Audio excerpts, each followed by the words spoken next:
Meneruskan kajian yang paling penting dalam ulumul Quran termasuk adalah al-ibratu bi umumil lafzi la bi khususis sabab. Itu terkenal sekali. Jadi Nabi karena seorang manusia, apapun hebatnya Nabi ini seorang manusia, tentu kalau ngandani cara Jawa atau mengkhitobi pasti ngendikan sama yang di depannya.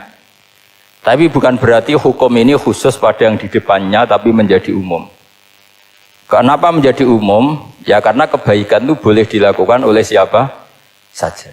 Misalnya Rasulullah ngendikan sama Mu'ad, ya Mu'ad inni uhibbuka fala tada'anna dubura kulli sholatin wa fi riwayatin faqul fi duburi kulli sholatin Allahumma a'inni ala zikrika wa syukrika wa husni ibadatik. Itu jelas kalimatnya Nabi, ya Mu'ad saya mencintai kamu, maka jangan pernah engkau tinggalkan setelah sholat kamu membaca Allahumma a'inni ala zikrika wa syukrika wa husni ibadatik. Ya Allah, tolonglah kami supaya selalu mengingat engkau ala zikrika dan mensyukuri nikmat engkau, dan tolong kami selalu beribadah kepada engkau. Lalu kalau melihat asbabil wurud, kalau dalam ilmu hadis biasanya disebut asbabil wurud, kalau dalam ilmu Quran disebut asbabin nuzul, tentu yang didhawuhi itu ya Mu'ad. Tapi Anda tidak boleh begini, saya tidak wiridan itu, yang disuruh Nabi kan Mu'ad, saya kan tidak Mu'ad. Itu tidak boleh seperti itu. Makanya kita tidak boleh terlalu tekstual, karena tadi resikonya Anda tidak mengikuti kaidah al-ibratu bi umumil lafzi la bi khususi sabab. Sebab itu saya tadi di kantor rektorat ya Pak Ordas ya, bilang nanti untuk kajian yang di kantor rektorat pakai kitab Syajaratul Ma'arif, karena kitab itu juga yang sekarang dalam proses penerjemahan saya dengan Pak Quraisyab di PSG, yang di sini pakai kitab Itqan. Nanti mulai bulan depan, karena saya dipaksa untuk meneruskan. Ini sudah kayak Tuhan saja maksa-maksa. Itu pakai kitab Itqan. Nanti babnya tak kasih yang mendesak untuk diketahui. Termasuk apa? Al-ibratu bi umumil lafzi la bi khususi sabab. Sehingga di Quran misalnya begini, ada cerita begini. Nabi Isa itu bilang begini, saya ini siapa? Saya ini adalah orang, kata Nabi Isa, wa ja'alani mubarakan aynama kuntu. Saya adalah orang yang di mana-mana itu memberi berkah, memberi manfaat kepada siapa saja. Itu jelas tentang Nabi Isa. Tapi oleh ulama dikasih judul yang umum. Babu nafil ibad bikullil bilad. Bab bahwa seseorang harus bermanfaat hidup di mana saja, kapan saja. Meskipun itu Allah cerita tentang Nabi Isa. Tidak bisa kamu bilang itu kan Isa, saya kan tidak Isa. Tidak bisa seperti itu. Isa adalah ibaratun an ahlil khairi. Isa adalah figur orang baik. Tentu yang dilakukan baik. Tentu kebaikan boleh ditiru siapa saja. Jadi sehingga nanti pada akhirnya nama-nama yang disebut Allah di Quran itu kalau nama orang baik tentu kita boleh ikut. Paham ya? Kalau nama orang buruk tentu kita tidak boleh ikut. Ya gitu aturannya. Sehingga tadi ada al-ibratu bi umumil lafzi la bi khususi sabab. Jadi yang jadi pegangan adalah standar kalimat umum dengan pemaknaan yang ditentukan ulama. La bi khususi sabab, tidak terkait sebab itu. Misalnya yang paling masyhur tentu dalam hadis, Madinah itu kira-kira kan utaranya Mekah ya, kira-kira ya. Utaranya Mekah apa selatannya? Utaranya kayak, utaranya. Dulu penduduk Madinah itu kalau bikin kloset itu, pokoknya kalau qada'ul hajat itu menghadap ke utara atau selatan. Terus kata Rasulullah, kalau kamu sedang qada'il hajat, sedang buang kotoran tuh jangan menghadap Ka'bah, juga jangan membelakangi Ka'bah. Itu Nabi redaksinya unik. Walakin syarriku aw gharibu. Tetapi kamu menghadap barat atau menghadap timur. Itu semua riwayat walakin syarriku aw gharibu, tapi kamu menghadap barat atau timur. Nah, artinya apa? Kata syarriku aw gharibu adalah binisbat di ahli Madinah, karena orang Madinah posisinya di utara Mekah. Sehingga kalau menghadap utara atau selatan berarti menghadap Ka'bah atau membelakangi Ka'bah, dan itu tidak boleh dalam proses qada'il hajat, masbak kotoran. Terus Nabi memerintahkan menghadaplah ke barat atau ke timur. Nah, al-ibratu bi umumil lafzi la bi khususi sabab juga direvisi oleh ulama begini, kecuali sebab itu ada ilat. Maka kalau demikian yang dimenangkan ilatnya bukan teknya. Saya ulang lagi, yang dimenangkan ilatnya bukan teknya. Kayak tadi di hadis itu kan Nabi ngintikan apa? Tetapi menghadaplah barat atau menghadap ke timur. Tentu orang Indonesia malah kalau itu kebalikannya. Orang Indonesia kalau ke barat atau ke timur kan malah menghadap Ka'bah atau membelakangi Ka'bah. Di sini pentingnya ijtihad. Dan ijtihad ini lazim, bukan harus Imam Syafi'i atau Imam Malik. Semua orang normal pasti tahu proporsi kalimat tadi. Karena ada aturan al-hukmu yaduru ma'ilatihi wujudan wa adaman. Itu seterusnya. Ini penting saya utarakan. Sehingga ketika Rasulullah sedekah dengan dinar dikasihkan fakir miskin atau dirham dikasihkan fakir miskin, pikirannya ulama adalah sedekah dengan mata uang yang berlaku saat itu. Tidak selalu ditetapkan dinar atau dirham. Begitu juga ketika Rasulullah dulu zakat fitrah pakai susu kering atau pakai kurma atau pakai gandum. Ulama semua bilang yang penting kuti ahlil balad. Yang penting makanan pokok di negara itu. Dalam konteks Indonesia tentu apa? Beras.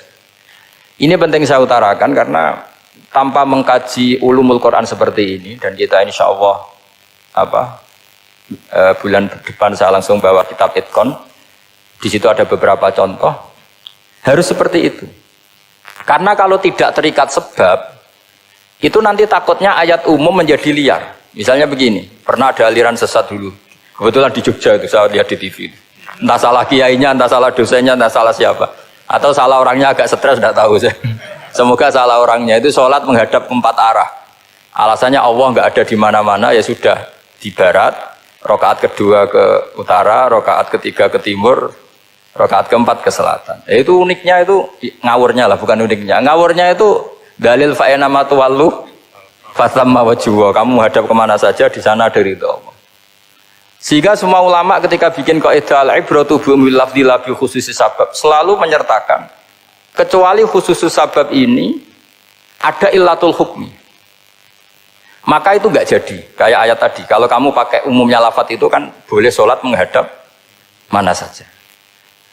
Nah makanya Imam Syafi'i ketika ditanya, lalu ayat ini proporsinya gimana? Kata beliau, fis safar. Orang yang sedang di pesawat, mau sholat, tentu masuknya fatamma wajibah. Jadi dalam kondisi bepergian, yang kita ingin sholat, maka pakainya ayat seperti itu. Tapi kalau kondisi nomor, fawal liwajaka syatral masjidil haram.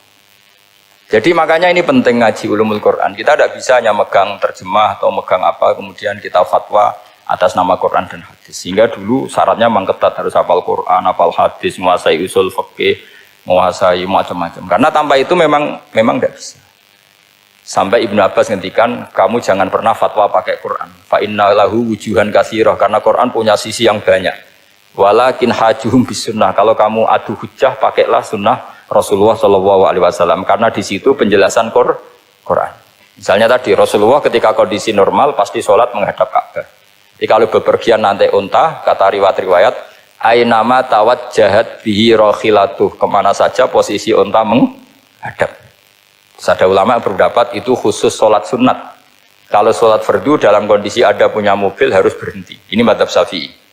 Sehingga misalnya saya, Pak Harsoyo, Pak On, bawa kijang, mobilnya sendiri. Kalau sholat fardu jangan mentang-mentang pakai kendaraan terus menghadap sekenanya.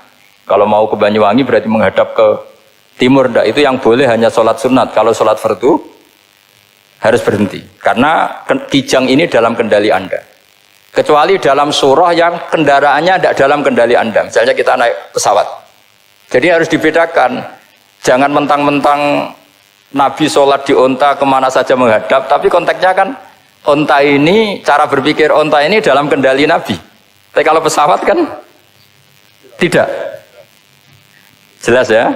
Jadi makanya ini pentingnya proporsional. Jadi kalau kita naik kijang misalnya mau ke Banyuwangi, kalau waktu duhur ingin sholat ya harus berhenti.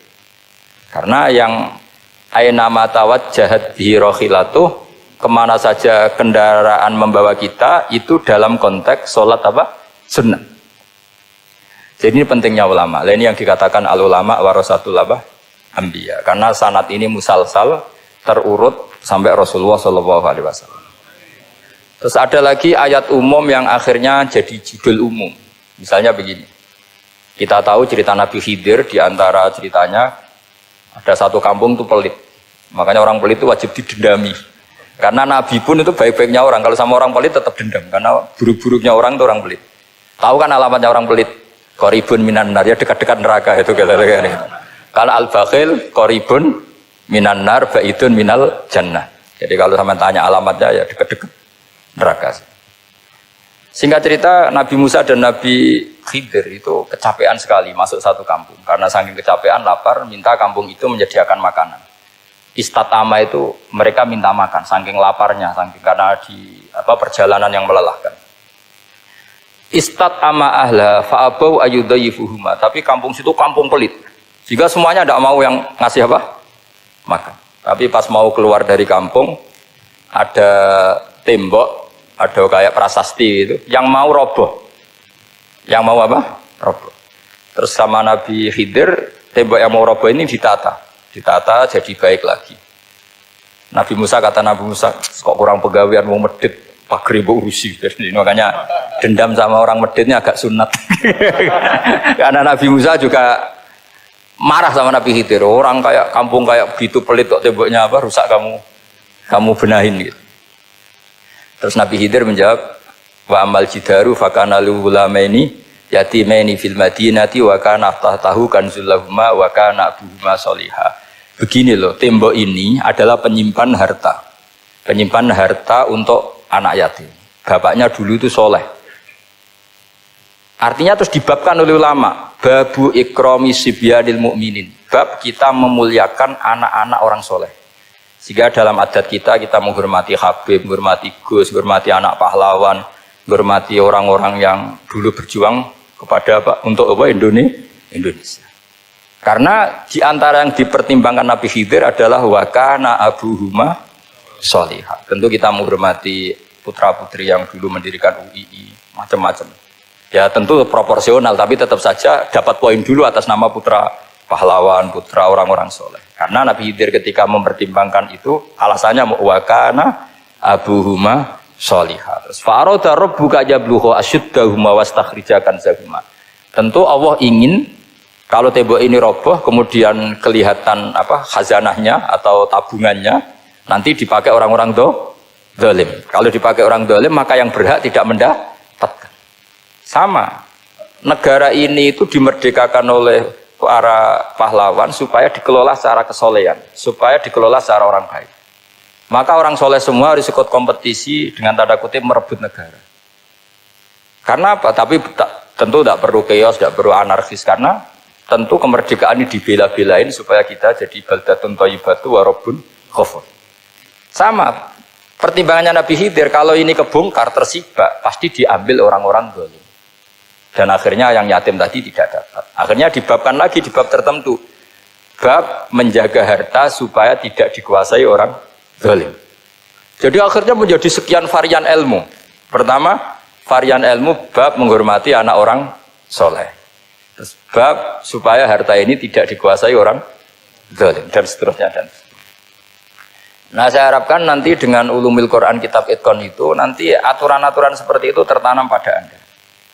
Sehingga sebetulnya ulama fikih yang ngarang kitab sampai satu boto-boto itu sebetulnya ya normal-normal saja. Kalau sampean sudah mengkaji ilmu yang kayak saya kaji itu normal-normal saja. Misalnya begini, saya beri contoh ya. Orang munafik itu disifati Allah gimana? Wa idza qamu ilas sholati qamu kusala. Orang-orang munafik adalah orang ketika mau sholat itu bermalas-malasan. Terus kitab Fathul Mu'in atau Fathul Wahab atau kitab semua kitab fikih bikin judul gini. Saya masih ingat takbirnya. Wa yusannu nasyatun li sholatin. Disunatkan kalau sholat itu ketok gumrigah, ketok semangat. Fa inna Allaha ta'ala dzamma tarikihi, karena Allah mengkritik atau menyalahkan orang yang kalau sholat itu tidak nasyat, tidak gumregah, tidak semangat. Mergo seperti itu adalah fi'lul munafikin, perilakunya orang munafik. Terus ditulis wa idza qamu ila sholati qamu kusala. Artinya di situ Allah mengkritik orang munafik. Kenapa? Karena kalau sholat malas-malesan. Anda ingin bersifat kayak orang munafik apa bersifat kayak Rasulullah? Tentu ingin seperti Rasulullah. Kalau ingin seperti Rasulullah ya wasari'u ila maghfiratim mir rabbikum. Kalau ada kebaikan harus cepat-cepat, harus disegerakan. Nah, sehingga nanti babnya ya sudah tidak tentang orang munafik. Babnya begini, babul musara'ah ilal khairat wa tarkil kasli Bab bergesa-gesa atau bergegas dalam kebaikan dan meninggalkan males. Jadi tidak lagi tentang sholat, tapi tentang kebaikan apa saja. Jadi kalau kamu punya hutang bisa nyaur jam 7, nyaur jam 9 pasti disalahkan Allah. Karena bisa saja dalam 2 jam ini kita mati. Paham ya? Begitu juga kalau kita sholat bisa awalal waktu, kenapa tidak awalal waktu? Meskipun akhir waktu ya dibolehkan. Itu ya tadi babnya ya tentang wa idza qamu, orang munafik itu ya seperti itu. Akhirnya apa? Ayat ini turun tentang orang munafik tapi pemaknaannya umum. Ini disaksikan apa? Orang-orang tua kita ini ada Pak Ersoya, ada Pak On. Pemahaman ini harus dikawal dan ini tradisi ulama. Saya pastikan di pondok-pondok atau di Al-Azhar di mana saja, itqan itu dipakai disertasi doktor. Jadi kalau betul nanti kita mengkaji itu sudah doktor semua, doktor tafsir semua. Dadaan maksudnya. Memang itu mau tidak mau dan itu mudah sekali. Saya ulang lagi itu mudah sekali. Kenapa kata Imam Syafi'i fa innal uqula mutarratun ila qabril haqqi, karena akal itu dipaksa untuk menerima kebenaran. Ciri utama kebenaran kata Rasulullah matma'an nabi qabr. Jadi menerima itu pasti clear. Makanya disebut kebenaran itu ma'ruf, mudah dikenali. Sesuatu yang salah bahasa Arabnya itu mungkar, angkarohul aklu. Akal itu tidak nyaman. Makanya disebut apa? Munkar, sesuatu yang diingkari. Akal itu asing. Ya asing tuh misalnya sepeda motor ini milik siapa? Milik Zaid. Ya sudah lah saya pakai, tidak usah pamit. Akal pasti ini kok aneh, kok nggak milik orang kok nggak pamit. Akal pasti nggak terima. Makanya agama itu hanya menerima al-ma'ruf yang mudah dikenali dan menolak al-mungkar, sesuatu yang akal itu nggak terima. Jadi Imam Bukhari ketika ditanya, kenapa kamu sealim itu bisa mensarai sanad-sanad Rasulullah? Kata beliau, kalau kamu akalnya normal itu ya gampang saja. Terus ditanya, contohkan. Beliau contohnya begini. Pernah syurrahul hadis, para pensarah hadis itu habis otaknya. Gara-gara Imam Bukhari bikin judul begini. Babu sihhati tolakil akhras. Ingat-ingat ya. Babu sihhati tolakil akhras. Bab sahnya tolaknya orang bisu. Orang bisu itu orang nggak bisa ngomong tuh kalau bahasa Jogja. Bisu ya? Bisu. Bisu itu cerita bab sah tolaknya orang akhras. Ternyata apa? Sekian riwayat yang dipakai itu begini. Ana wa kafilul yatim kahataini fil jannah. Nabi pernah ngendikan saya dan yang merawat anak yatim kahataini fil jannah. Wa asyara bi musabbihatihi wal wusta. Pokoknya Nabi ngendikan begini. Paham ya? Maksudnya apa? Betapa yang rawat anak yatim itu sangat dekat dengan apa? Dekat dengan Nabi di apa? Surga. Terus hadisnya berikutnya, asyahru hakada pakai tangan 10, ahakada wa hakada wa hakada berarti 30. Asyahru hakada wa hakada wa hakada berarti berapa? 29. Terus berikutnya hadis Aisyah sholat lama, terus ditanya orang di tengah-tengah sholat, Aisyah kenapa sholat lama? Fa'asyarat nahwas sama. Kemudian Aisyah memberi isyarah nahwas sama. Ternyata saat itu gerhana apa? Mata. Itu surahul hadis bingung semua. Ini cerita tolaknya orang bisusah kok ngelantur kemana-mana ini. Ternyata maksudnya Bukhari begini, maksudnya Imam Bukhari. Penjelasan yang namanya tolak itu kan sihot. Ya sihot, tahu sihot akad lah kalau dalam bahasa Jogja mungkin. Kalau kamu nikah kan angkah tuka wazawazga terus bilang apa qabil tu nikahha wa taswiyah. Terus kalau kamu menceraikan istri kamu bilang kamu saya ceraikan. Yang dikatakan sihot itu adalah ekspresi atau implementasi dari sesuatu. Misalnya kamu ingin tolak, bilang saja tolak. Kalau kamu ingin muji orang, bilang saja begini. Pasti itu maknanya muji. Kalau ingin menyemooh, bilang begini. Nah, artinya gini, kalimat itu bisa diganti isyarah. Saya ulang lagi, kalimat itu bisa diganti. Buktinya Nabi mengisyaratkan saya dekat, bilang begini. Paham ya? Aisyah bilang gerhana, hanya bilang begini. Nah, kalau begitu orang yang bisu ya punya cara menceraikannya. Dia cukup melakukan isyarat. Yang isyarat itu pasti difahami sebagai cerai. Artinya kalau orang memahami Quran hadis seperti itu, hal-hal yang mungkin nggak terlintas dalam pikiran Anda, ternyata itu jadi dalil. Artinya apa? Rasulullah yang bisa ngendikan saja kadang menjelaskan sesuatu pakai isyarat. Nah, dengan demikian terus jadi rumus. Al-isyarah al-mufhimah bimanzilatin nutqi. Isyarah yang memahamkan sama dengan ucapan. Sehingga ini pengganti ijab qabul. Itu cara-cara memahami istihad, memahami Quran dan hadis. Caranya gimana? Kita harus belajar ulumul Quran. Ya, perangkat yang dipakai seluruh dunia termasuk kitab Itqan itu. Dan kitab Sajaratul Ma'arif itu yang saya kaji dan dikaji seluruh ulama di dunia. Karena saya tidak biasa ngaji tanpa kitab yang perlu kita kaji. Saya sendiri itu bisa seperti ini ya barokahnya kitab-kitab itu. Jadi gak terlintas tapi ya tadi. Rasulullah yang bisa ngendikan saja, sering iktifa, sering ngalap cukup dengan apa? Isyarah. Oh kalau gitu berarti al-isyarah bimanzilatin nutqi. Isyarah itu sama dengan ijab dan qabul. Apalagi ini orang akhros, orang bisu yang nggak bisa ngomong. Lalu kalau tolak kayak apa, kalau nikah kayak apa? Ya tapi Imam Bukhari itu uniknya tadi bikin judul Babu Sihati Tolakil Akhros, kemudian cerita anak wa kafilul yatim. Nah, itu kalau orang kan nggak sambung, ini sambungnya di mana? Kok malah cerita anak yatim? Ternyata kata kuncinya kahata ini seperti ini dan orang paham sangat sangat. Makanya hati-hati dengan isyarah karena kalau itu betul mengganti lafaz, berarti Anda kalau nyuwun sewu melafadzkan tolak terganti isyarah, ya agak masalah itu. Tapi semoga enggak lah. Istri satu kok dicerai nanti nggak punya istri nanti malah repot. Tapi ini kan saya cerita ilmu saja. Ya saya cerita apa? Cerita ilmu. Jadi kalau ada orang bilang semua yang ada di dunia itu ada di Quran. Itu caranya ya seperti ini. Jangan kayak orang-orang yang terlalu tekstual. Karena kalau seperti ini pasti semua ada di dunia itu ada di Quran. Karena cara pemahamannya seperti ini. Saya sering ditanya kenapa bumi ada likuifaksi macam-macam. Memang dari Quran bayangannya Quran seperti itu. Amin tuman fis sama ayyakhsifa bikumul ardo fa idza hiya tamur. Memang dari awal Allah bikin bumi ini potensinya malah likuifaksi. Potensinya itu melumer. Tamur itu memang maknanya melumer. Dan ketika Allah nyifati bumi wal ardi dzatis sod, sod pun maknanya pecah. Dan Allah tidak sekedar mengatakan pecah, dzatis sod sifat dasar bumi itu mudah pecah. Jadi kalau dzat itu sifat dasar. Jadi meskipun Quran tidak meneliti spesifik kayak para ahli gempa, tapi dari awal Allah ngendikan bumi itu dzatis sod wal ardi dzatis sod. Bumi adalah berkarakter pecah.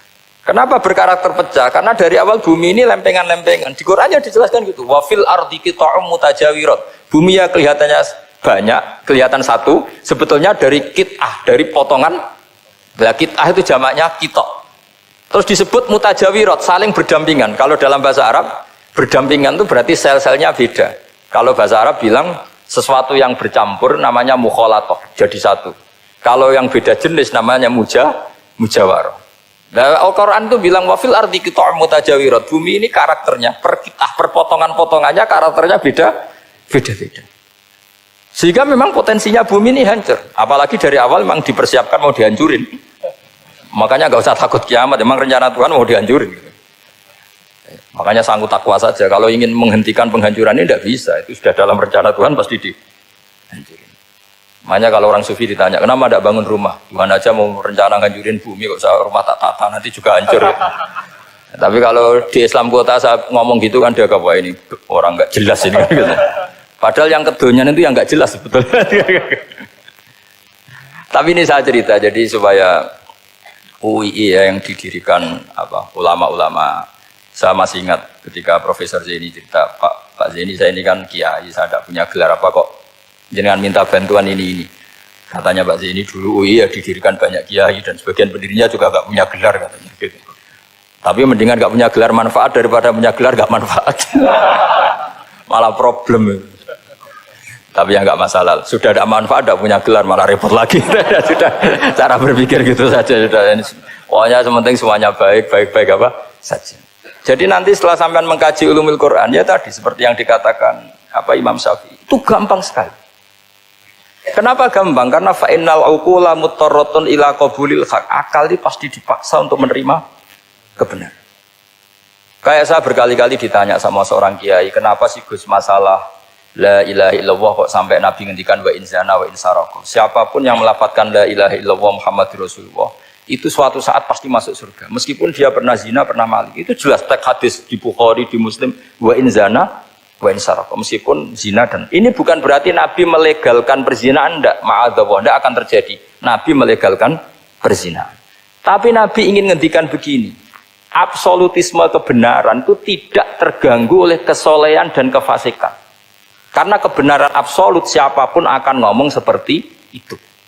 Saya berkali-kali nyontohkan, Rektor Al-Azhar akan bilang 1 tambah 1, 2. Klonte ya bilang 2, koruptor ya bilang 2, KPK ya bilang 2, 01 ya bilang 2, 02 ya bilang 2. Karena absolutisme kebenaran.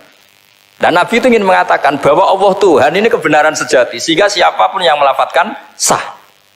Sehingga orang yang kafir 70 tahun sekali melafadzkan syahadat sah. Tidak usah begini, Pak kafir soleh dulu ya beberapa tahun gitu, baru Anda sah melafadzkan kalimat la ilaha.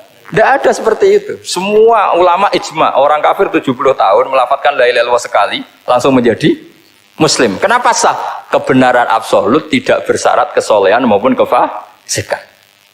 Ya kata tadi, orang bilang 1 tambah 1 harus profesor apa anak TK boleh?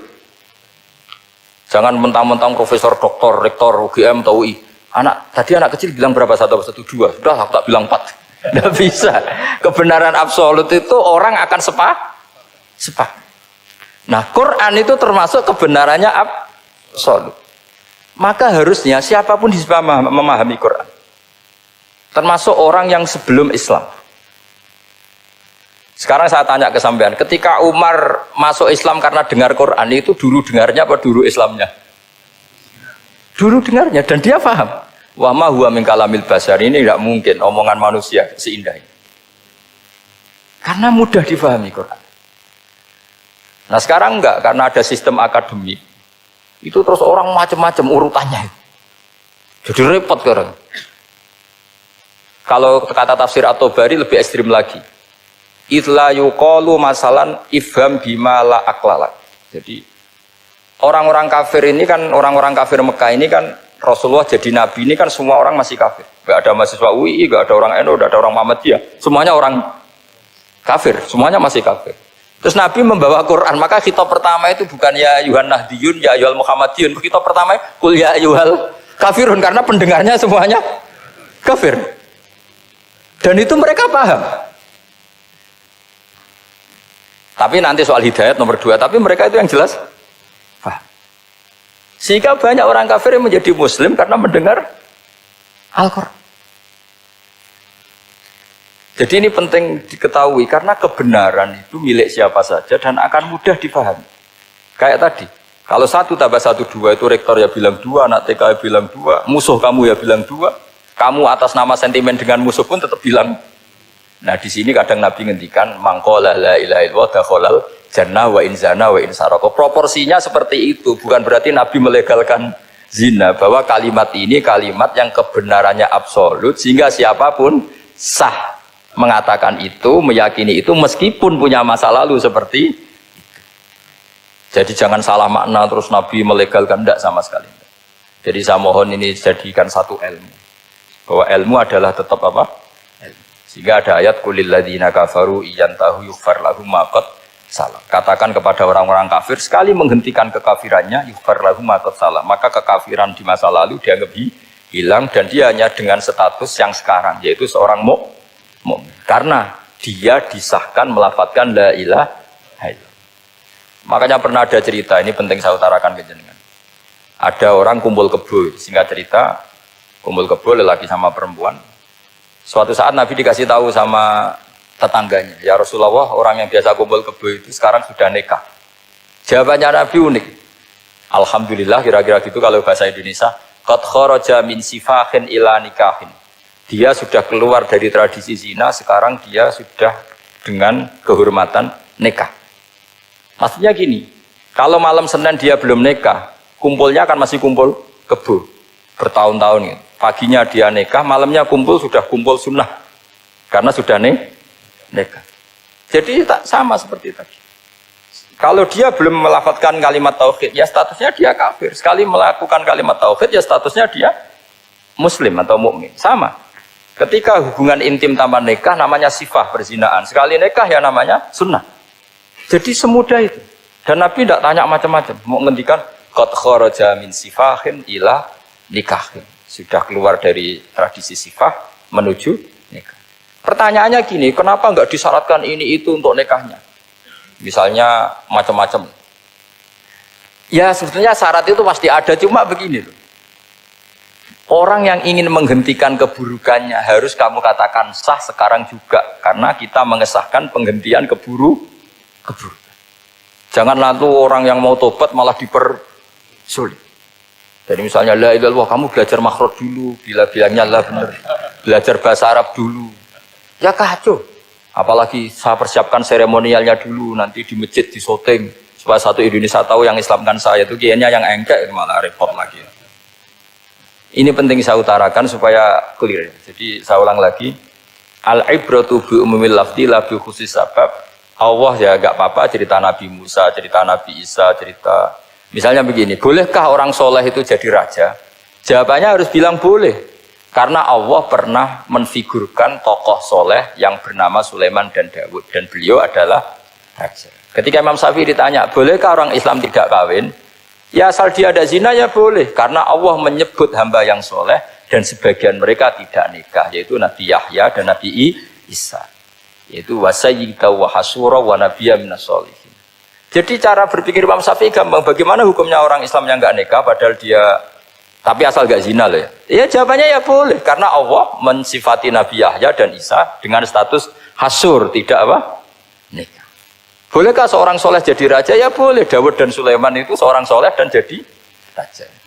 Bolehkah orang soleh itu fakir? Wah sudah banyak, enggak usah dibolehkan sudah banyak. Kan? Jadi gampang sekali Quran di depan ahlinya itu. Jadi kalau Imam Syafi'i ditanya, fa inna wa ta'ala dzakara abdan sholihan wa qala wa sayyida wa hasura wa nabiyyam minas sholihin. Ternyata ini orang yang ditanya, apakah boleh orang soleh itu jadi politikus, jadi pejabat? Ya boleh saja. Faqad ataina ala Ibrahim al-kitab wal hikmata wa atainahum mulkan azim. Jadi ini yang boleh bukan sekedar Ibrahim. Padahal di ayat itu tentang ala Ibrahim. Cara berpikir ya tadi, ternyata kesalehan tidak mengganggu jabatan. Ya tentu ya maksudnya untuk kesalehan juga. Jika agama ini gampang. Makanya kalau ada yang tanya bagaimana perempuan punya aktivitas, ya jawabannya asal kebenaran ya boleh. Allah cerita Bilqis dan itu raja perempuan. Di hadis banyak kecakapan Aisyah memimpin, macam-macam. Jadi gampang saja. Nah, kenapa sekarang banyak orang berdebat tentang Quran dan nyuwun sewu sampai pada level gontok-gontokan ekstrim? Karena mereka nggak mau belajar ulumul Quran. Kegiatannya debat tukaran. Yang bingung kita, yang waras ngalah lah kira-kira gitu. Ini nggak pernah ngaji Quran, gegernya. Ya kacau. Ada ulumul Quran, itu yang namanya kitab Al-Itqan. Dan itu dibukukan oleh ulama. Dan gampang sekali. Pernah ya Sayyidina Umar ketika Futuhat, beliau sudah Futuhat itu mengalahkan musuh-musuh Islam yang memusuhi Islam. Perlu dicatat, musuh-musuh Islam yang memusuhi Islam. Karena kalau yang tidak memusuhi Islam nggak boleh dimusuhi juga. Ya. Singkat cerita ditanya, kenapa kita tidak tasakuran besar-besaran, kita kan sudah menang. Padahal disambut sedemikian rupa. Jawabnya Umar apa?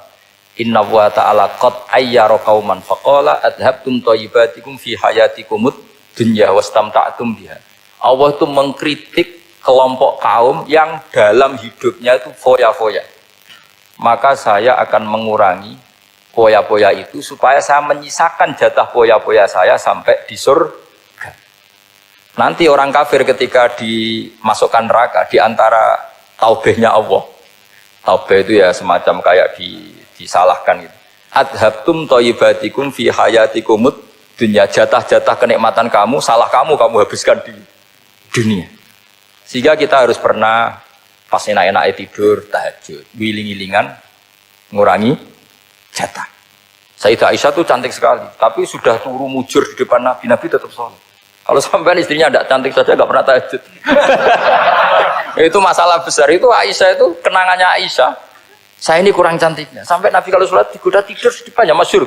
Wa ana mu'taridotun. Saya tidur malang di depan Nabi. Nabi kalau berdiri sikilnya aku tak dojorno. Kalau Nabi mau sujud tak ingkretno. Nabi terus saja tahajud. Dan saya yakin itu sunnah, tidak ada yang niru itu. Aisyah loh, bukan yang Saudah, Aisyah. Di semua riwayat itu, kalau Saudah kan mungkin, wah pantesan Saudah kan gitu. Ini Aisyah. Terus ada cerita lagi, betapa Rasulullah memang Nabi betul.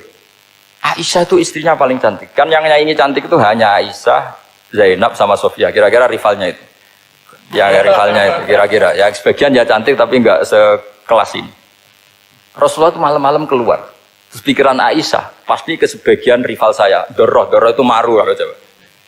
Dibuntuti sama Aisyah. Nabi enggak tahu kalau dibuntuti Aisyah. Ini hadis riwayat doa masuk kuburan. Maka, jadi hadis itu ya unik. Kalau enggak di tangan ulama itu jadi kacau. Babu doa li ahlil kubur. Bab mendoakan ahli kubur itu babnya itu tentang cemburu. Walhasil karena Nabi keluar, wah ini mesti itu enggak benar ini. Paling ke Sofia atau ke ya pokoknya Zainab, pokoknya yang cantik-cantik. Ditututi sama siapa Aisyah. Nabi enggak tahu hal itu. Ternyata Nabi itu kebaki. Kebaki itu assalamualaikum daraqaumil mukminin wa inna insyaallah bikum lahikun. Jadi barokahnya cemburu, hadis itu ada rawinya. Oh, ternyata ke kuburan toh. Itu sampai pulang, jadi hadis itu diriwayatkan Aisyah. Ghirtu itu cemburu, saya ini cemburu sama Nabi. Malam-malam keluar, tak tututi juga mau kuburan. Lah, sahabatnya tanya, muridnya Aisyah, lalu baca apa? Assalamualaikum daraqaumil mukminin wa inna insyaallah bikum lahikun.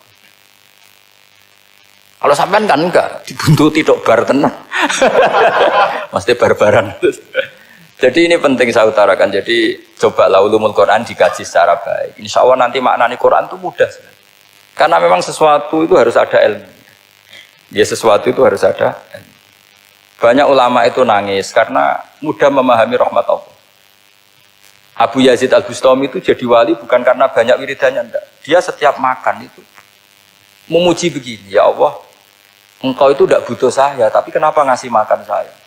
Kalau majikan ngasih makan karyawannya kan supaya mau kerja. Semua kebaikan manusia itu pasti ada imbalannya.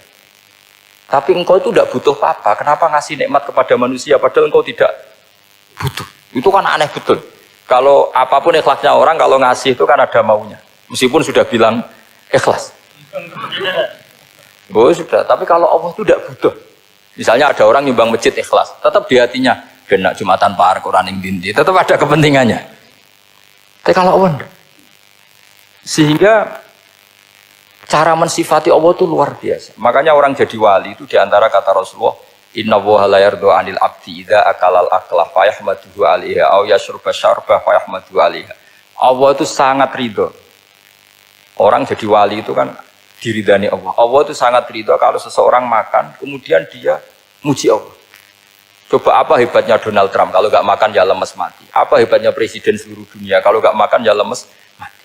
Orang yang katanya paling top di dunia, itu nggak makan kangkung, nyatanya ya lemes. Hebatnya di mana?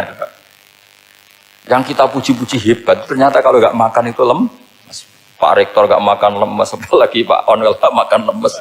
Hebatnya apa coba? Nah, terus kelihatan wa khuliqal insanu dhaifa. Makanya ketika Allah mengingatkan orang yang menyembah Isa, Allah hanya menghentikan gini, karena yakulani to'am. Isa dan ibunya itu makan. Maksudnya kalau nggak makan itu ya lemes. Kamu kebayang nggak punya Tuhan terus, Pak Tuhan jangan lemes, monggo dariin ya. Kayak apa malunya kita punya Tuhan kalau nggak makan apa? Lemes. Terus nanti cerita, alhamdulillah tadi Tuhan mampir sini. Tadi lemes lah tak kasih makan, bergas lagi. Makanya Allah kritiknya mesti sederhana, karena yakulani to'am. Kok kamu Tuhan kan gimana? Ini kalau nggak makan itu. Tapi kita sering keliru mengatakan Presiden Amerika itu super power hebat. Hebatnya di mana seorang manusia? Kalau nggak makan ya. Ini makanya Allah ngendikan wa khuliqal insanu dhaif. Sehingga banyak para wali itu dekat Allah ketika makan. Bukan apa karena tadi makannya itu enggak kayak sampai ana makanan banyak lahap segala-galanya udah gitu. Itu enggak setiap makan ya Allah betapa lemahnya saya. Yang katanya rektor, yang katanya profesor, katanya orang alim kiai. Katanya pengurus NU, pengurus Muhammadiyah, ternyata kalau tidak makan, lemes. Kerennya di mana lemes? Sehingga terus tawadu, terus macam-macam. Jadi ini penting. Jadi Allah mengingatkan manusia itu dengan makan. Makanya Nabi Rasulullah ngendikan, Allah itu sangat ridho seseorang yang setiap makan muji Allah. Tapi sekarang orang makan tuh banyak yang nggak menjiwai. Karena ada aturannya sebetulnya, ngunyahnya sampai sekian kali. Ya, tapi sekarang kan sudah ada seperti itu. Makanya sekarang wali sudah nggak banyak. Pendaftarnya juga sudah ada banyak. Apalagi orang-orang intelek itu sudah agak tertarik daftar wali. Memangnya kalau sudah jadi wali dapat uang, malah repot lagi kalau seperti itu. Tapi ini saya cerita orisinilnya ilmu Quran. Ketika Allah mengkritik Isa itu hanya ketika dituhankan maksudnya itu hanya dengan kalimat kana yakulan itu Isa dan ibunya sama-sama makan. Dan ketika Allah memuja Rasulullah SAW dan para nabi itu pujaannya itu aneh. Wa ma arsalna qablaka minal mursalin illa innahum la yakuluna ta'ama wa yamshuna fil aswaq. Saya tidak pernah menugaskan para rasul kecuali mereka itu ya makan dan jalan-jalan di pasar. Saya sampai sekarang hampir tiap minggu itu jalan-jalan ke pasar sama anak saya. Meskipun saya di Rembang Betul gede itu, tetap biasa saya jalan-jalan ke pasar. Karena apa? Kata Rasulullah Muhammad, Isa itu sampai dituhankan, itu gara-gara jarang makan. Terus orang memitoskan macam-macam. Rasulullah itu kalau makan itu di depan umum, sering di luar rumah. Supaya kelihatan kalau beliau itu manusia. Jadi makannya Nabi adalah nafyun li uluhiyati. Perlu dicatat Nabi Muhammad jadi Nabi setelah dengan tanda kutip tragedi Isa dituhankan. Karena Rasulullah jadi Nabi setelah tragedi Isa dituhankan, maka sisi manusianya itu diperlihatkan. Sampai kalau makan tuh di depan umum. Tapi nggak marung di KFC, tidak ada riwayatnya itu. Di depan umum. Nah, karena kepentingannya itu sehingga makannya Nabi ini ibadah yang luar biasa karena menunjukkan sisi kemanusiaan yang akan aman, tidak akan dituhankan. Paham ya? Sama seperti kita misalnya kiai atau pejabat, makan saja gak apa-apa. Tunjukkan kalau kita manusia, kalau gak makan lemes. Dan kalau itu terus dalam hati kita, insya Allah kita orang yang mengimani wa khuliqal insanu dha'ifa. Betapa manusia itu lemah. Nah tapi kita sekarang enggak. Kalau kita jadi rektor gak bisa mengendalikan satu kampus, jadi kiai bisa mengendalikan umat. Pikirannya itu kayak Fir'aun. Dan di antara kesalahan Fir'aun adalah faqala ana rabbukumul a'la, bahwa saya bisa mengendalikan kalian semua. Maka dalam ilmu tasawuf yang pertama harus dihilangkan adalah sifat anania, bahwa karena saya. Tapi kalau orang mau jadi wali atau orang dekat Allah, kenapa saya sering menyebut kata wali? Sebenarnya khazanah wali itu ada di Quran, ala inna awliya Allahi la khaufun alaihim wa lahum yahzan. Cuma orang kota senangnya bakas intelektual. Wong desa senani bakas wali. Akhirnya banyak orang yang enggak wali modus pura-pura wali terus nipu orang. Jadi sama-sama ada korban. Yang intelektual juga sama. Seakan-akan lebih intelek dibanding wali ini. Makanya saya supaya bahasa intelektual ya ada di Quran, maksudnya terjemahannya ada, bahasa wali juga apa? Ada. Dan kadang orang jadi wali itu melakukan hal-hal yang kecil. Yaitu merasa doif saat apa? Makan. Merasa doif saat makan. Karena tadi paling mudah menafikan ketuhanan seseorang adalah nyatanya kalau nggak makan lemes. Paling mudah mendoifkan manusia yang katanya presiden superpower pun kalau nggak makan lemes. Apa artinya kehebatan manusia yang sehatnya bergantung nasi satu mangkok? Kerennya di mana coba? Presiden kondang bisa pengaruh seluruh dunia. Jajalnya gak mangan sedino. Lemes. Berarti hadar rojul lelaki ini bergantung satu mangkok nasi. Hebatnya di mana coba? Makanya ada seorang raja angkuh datang ke seorang ulama. Saya raja bisa mengendalikan dunia. Kata ulama, tanya gini. Andaikan kamu tidak bisa minum, kemudian harus bisa minum kalau orang menukarkan kerajaan kamu. Kamu boleh minum, asal kamu tidak jadi raja.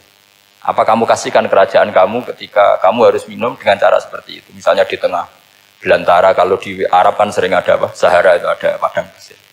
Terus kata raja itu, ya saya milih minum. Kalau saya tidak minum mati. Mendingan tidak punya kerajaan. La tafrah bimulkin la yusawi kak samain. Kamu jangan bangga dengan kerajaan yang nilainya tidak ada dengan segelas. Baru dia sadar ternyata. Jadi kamu jangan bangga dengan satu kerajaan yang bahkan akan kamu tukarkan dengan segelas. Artinya pertanyaannya gini, kerajaan yang kamu bisa mimpin ditumpang air apa ditopang keangkuhan Anda? Sebenarnya hanya ditopang air. Karena sekali Anda tidak minum, tidak bisa jadi raja. Terus lemes, diobat, no. Sama presiden juga gitu. Kalau nggak makan, nggak minum, terus sakit, stroke, nggak bisa jadi presiden. Artinya ternyata betapa manusia ini bergantung dengan sesuatu yang remeh, yaitu makan, minum, makan, minum. Nah di sini ini kenapa Quran menyebut para nabi itu apa? Illa innahum la ya'kuluna ta'ama wa yamshuna fil aswaq. Kalau kamu tidak memahami seperti ini kan terus kayak Quran kok ngomong hanya gini kok, kayaknya kelasnya kok like gitu. Cara pandang nggak seperti itu, paham ya? Terus kula niku sangat fanatik kalian yang namanya belajar. Karena niku sing kula anggap engkang ngilangi adab, ngilangi laknat. Kula beberapa kali terdikte oleh baca. Misalnya baca sistem geologi bumi. Niku zaman wonten likuifaksi teng Palu. Itu beberapa ahli geologi tanya saya, Pak Bahak, apa ada pembenarannya dalam Quran? Terus saya bilang, sampean baca ayat ini dengan kamus bahasa Arab yang dikarang orang sekuler, atau bila perlu yang dikarang orang Kristen, biar kamu tidak nganggep saya ini nyari pembenaran. Selama ini alhamdulillah kadang kamus Munjid itu terkenalnya itu dikarang orang non muslim, tapi kadang itu ada hikmahnya. Hikmahnya adalah, tapi saya bukan berarti menganjurkan belajar Munjid, ini ada hikmahnya adalah madatul kalimah itu dimaknai secara benar menurut objektivitas ilmu. Singkat cerita tak suruh nyari makna maro yamuru mauron. Jadi Allah ngendikan teng surat Tabarok, apa kamu merasa aman? Merasa aman setiap saat manfis sama ayyakhsifa bikumul ardo fa idza hiya tamur. Allah zat yang menguasai langit setiap saat bisa saja melumerkan bumi ini. Jadi melumerkan itu ya bahasa Arabnya tamur itu. Jadi Allah sudah mengingatkan bahwa potensi bumi ini memang likuifaksi karena di bawah ada magma, ada air, ada macam-macam. Kemudian potensi bumi ini juga dihantam oleh benda-benda langit. Sehingga Allah ngendikan innallaha yumsikus samawati wal ardo an tazula wala in zalata in amsakahuma min ahadim min ba'di. Jadi setiap saat mungkin meteor itu menghantam bumi, setiap saat mungkin Mars yang menghantam bumi. Sehingga kalau kita belajarnya itu geologi atau sistem galaksi, itu ketakutan kita ya pada likuifaksi, pada meteor yang jatuh, pada apa. Tapi kalau misalnya kita baca yang su'ul khotimah, ketakutan kita ya akan su'ul khotimah. Tapi terus kalau lihat berita TV corona, ya takutnya akan corona. Tapi setelah distatistikkan, misalnya belajar orang yang mati karena ngelindur, itu ya terus takut tidur, karena yang mati karena ngelindur itu juga banyak. Artinya apa? Membaca itu membentuk, dan itu artinya belajar. Saya termasuk orang yang meskipun masih muda itu gak pati-pati mati. Ini yang bedakan saya dengan Gus Nadir PD saya kalau masalah ngadepi mati. Karena bukan berarti saya mesti soleh, mesti husnul khotimah, ya enggak. Ada istilah mati yang menyenangkan dalam diri manusia, yaitu Nabi ngendikan Allahumma ahyini maka natil hayatu khairan li wa tawaffani maka natil wafatu khairan li. Sebagian doa Allahumma ij'alil hayata ziyadatan li fi kulli khairin wal mauta rohatan li min kulli syarrin. Jadi mati itu akhir dari maksiat saya atau akhir dari potensi maksiat saya.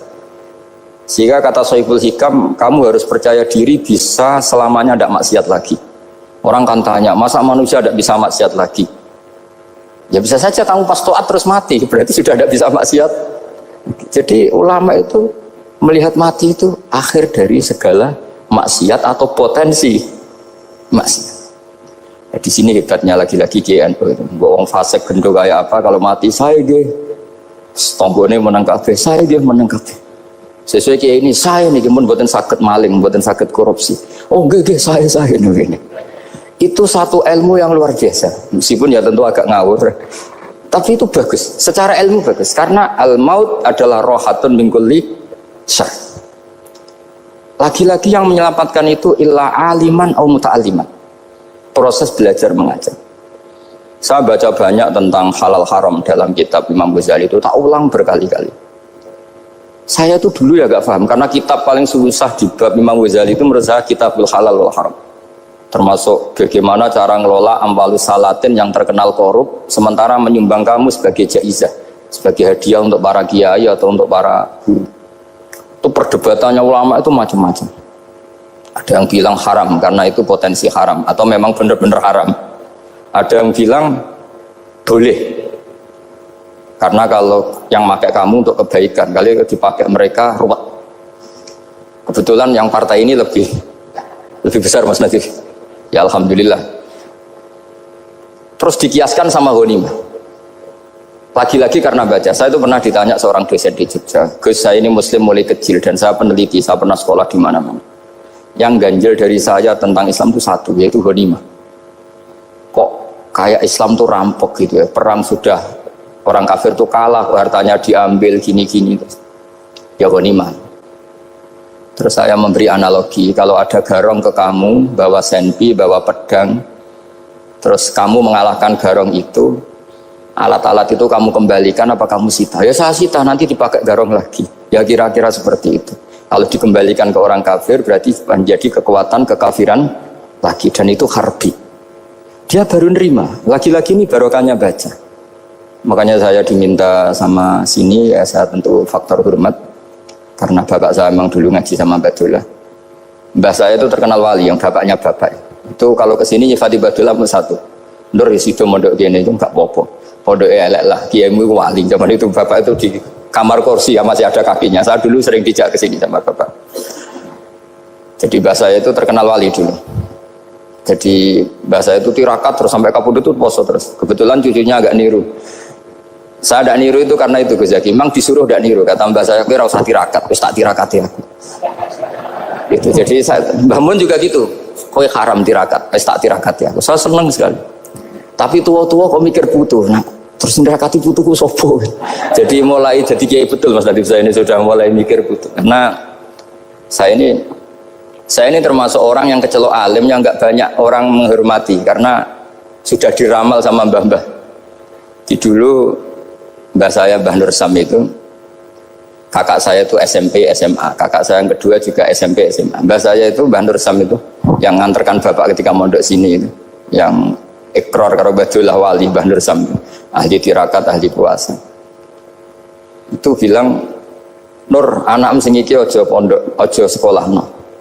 Sumben sing ngalim ku anak sing iki. Ketika saya hampir tamat SD sama mbah saya Tuban, mbah saya Narukan juga di Sabdo begitu. Singkat cerita sama Mondok Sarang. Mondok Sarang pertama langsung dikenal Mbah Mun, wong anak kiai jadi langsung dikenal. Sedidoni macam-macam terus jadi wong alim juga ada yang ngelem. Biasa aja untuk dengan yang sepuh-sepuh. Ya sebenarnya agak kecewa, ya, saya inginnya kan dianggap prestasi gitu, ternyata dianggap doanya orang-orang sepuh. Ya, makanya kalau ini kita ya rodok, ya syukurlah sama Bang Mutamakin sama semuanya karena tadi, kenapa saya harus cerita ini? Quran sendiri mengakui bahwa orang soleh itu diantara aturannya adalah dzurriyyatam ba'duha min ba'd. Meskipun Allah bisa bikin orang soleh dari mana saja, tapi yang legitimit itu memang dzurriyyatam ba'duha min ba'd. Dan kata dzurriyyah itu tasmalu auladal inas, kata Ibnu Hajar al-Asqalani, memasukkan turunan yang dari ibu. Meskipun tentu secara wali nikah atau secara disiplin nasab dari ibu itu tidak ngefek. Tapi dari segi fa'innal irqadassas, bahwa sistem tubuh kita itu tetap ada gen dari seorang apa? Ibu. Sehingga banyak ulama tafsir mengatakan dzurriyyah itu tasmalu auladal inas. Dzurriyyah itu memasukkan turunan dari apa? Ibu. Bapak saya itu nasabnya nasab wali, jadi babahnya itu suka tirakat, suka. Ibu itu nasab kiai. Jadi kalau bapak wiridan itu, kalau istiqomah itu disalahkan sama keluarga ibu. Istiqomah itu salah. Karena ijabu malam yajib, mewajibkan sesuatu yang tidak wajib. Itu masalah secara ilmiah. Mbah Mun itu sering kritik kalau ada pondok kok wajib puasa, wajib merawat itu sering kritik. Itu secara fikih bahaya. Ijabu malam yajib, mewajibkan sesuatu yang tidak wajib. Dan itu kriminal dalam bab fikih. Betul itu, sama cari di Sulam Taufik, babnya itu ngeri. Ijabu malam yajib itu tidak dihitung minal kabair. Dicari sendiri itu di bab Sulam Taufik, tidak perlu saya sebut, itu parah betul malah cara menvonis Abdullah bin Husain bin Thohir di Sulam Taufik. Ijabu malam yajib. Tapi pondok-pondok yang tirakat tidak kurang dalih. Niki boten majibaken, ngelatih. Boten majibaken tapi napa? Nah, silsilah dari keluarga ibu itu suka ilmu. Sehingga Abdullah bin Mas'ud itu tiap hari itu mensweeping orang yang sering duha. Kalau ada orang duha istiqomah itu disweeping. Awas, harus seminggu sekali, nggak boleh tiap hari. Masa sholat fardu kamu saingi sholat duha? Nggak boleh, fardu tersaingi. Itu Abdullah bin Masyhur, sampean cari di Al-Ghunjah. Sayyidah Aisyah kalau ada orang duha tiap hari dimarahin. Dan itu secara konstitusi ilmu benar karena Nabi Qiyamul Lail Ramadan itu hanya 4 hari yang dipan umum. Lainnya itu enggak. Khasyata ayyufradu alaihim, kalau dalam sahih takut dianggap fardu. Akhirnya istiqomah itu masalah di keluarga saya yang dari ibu. Nah kebetulan kita ini suka ada istiqomah, akhirnya ya seperti ini. Tapi ini ilmu harus kita bicarakan. Tapi yang istiqomah, Bapak itu pengagum Badullah. Bapak itu suka sama istiqomah karena punya guru dulu Ki Zubaidi istiqomah, Badullah istiqomah. Tapi jangan kira Badullah itu hanya istiqomah. Saya punya sanad banyak, mungkin Gus Zaki lebih tahu. Sering saya diceritakan Bapak. Badullah itu anak ambek wong fase nemen-nemen itu rapati cocok. Senajan to majibno fase. Tak takok iki ngopo. Empuk nek ke fase darane wong awam untuk ganjaran. Mergo macane Quran gak fase. Padahal untuk ganjaran mergo seneng Quran. Jadi terus tak takoki Bapak, niku saged damel syarat mboten? Ya ora kenek, pokoke ngono. Jadi go ngekrori. Artinya beliau ndak ingin lah gara-gara kita terlalu pakem tajwid kemudian menganggap siapa saja baca Quran salah kemudian tidak dapat pahala. Bisa saja hamalahum ala ayaqraul Qur'an apa mahabbatuhum wa iskuhum wa kada wa kada. Jadi akhirnya saya jadi tahu. Oke, secara makhraj salah, tapi iseknya benar, mahabbahnya benar, brontonya benar. Jadi sebetulnya Badullah itu punya sekian makalah tentang ilmu. Hikam juga gitu. Nur nak cah santri ngaji Ihya itu jauh oleh, tapi nak ngaji Hikam mojo. Maksudnya beliau entah kalau setelah itu Badullah itu melarang siapa saja santri ngaji Hikam itu dilarangnya ada kelas tertentu untuk boleh ngaji Hikam. Nah kenapa saya cerita ini? Karena saya masih ingat betul di antara wasiatnya Mbah Mun itu. Pirroh sebab apa Fatihah kok ihdinas siratal mustaqim, bukan siratoka tapi siratal ladzina an'amta alaihim. Dawe Mbah Mun fa innallaha ta'ala la ya'kul wa la yashrab wa la yanqih wa la kadza wa kadza. Allah itu tidak makan, tidak minum, tidak tidur. Sehingga kita tidak bisa niru Allah. Tapi yang makan tidur itu manusia. Sehingga kalau ingin dekat Allah ya niru siratal ladzina, bukan siratoka. Kita cara tidur niru Kanjeng Nabi, niru ulama, cara makan, cara minum, niru Allah tidak bisa. Makanya bukan ihdinas siratal mustaqim siratoka tapi siratal ladzina an'amta alaihim. Maka dalam beragama itu butuh master, butuh panutan. Ya tentu Mbah Mun oleh ngendikan pakai lewat orang-orang kuno. Cara Mbah Mun pakai cantolan. Maka saya punya makalah banyak dari Bapak, dari Mbah Mun, dari Mbah Zubair, dari sampai saya itu hafal sanad sampai Rasulullah SAW. Karena yang bisa mengawal ilmu itu sanad. Termasuk saya di sini bawa kitab Ar-Risalah Al-Qusairiyah. Nanti saya baca beberapa panutan kita. Di sini ada Abdul Qasim Al-Junaidi, ada Abu Yazid Al-Bustami, ada banyak ulama yang ditulis Ar-Risalah Al-Qusairiyah. Dan itu yang membentuk Imam Ghazali, kitab Ar-Risalah Al-Qusairiyah. Tapi sekarang kita ini tidak belajar lagi tentang tasawuf. Tasawuf itu Abdul Qasim Al-Junaidi jadi wali itu bukan wiridannya terlalu banyak, enggak. Beliau pernah bikin satu kalimat yang menjadikan Allah itu ridho. Kalimatnya begini, kalau malam beliau wiridan gini, ya Allah, kenapa engkau ngasih rezeki saya, padahal engkau tidak butuh saya. Kalimatnya sederhana. Kalau seorang majikan ngasih servis sama karyawannya, memang butuh pekerjaannya. Orang tua ke anak butuh kasih sayangnya. Tapi engkau ini zat yang tidak butuh saya, tidak butuh kita, ngapain ngasih? Jadi punya sisi betapa Allah itu luar biasa, wong tidak butuh kok. Ngasih itu kan luar biasa. Jadi karena mensifati seperti itu Allah itu ridho. Itu luar biasa. Normalnya orang memberi itu kan, apalagi orang memberi kiai itu kacau sekali. 1.000 jaluk swarga. Salam template 1 juta aja jaluk apa? Swarga itu parah lagi. Nanti kalau enggak masuk surga diundat-undat. Itu ngeri lagi itu 1 juta minta apa? Surga.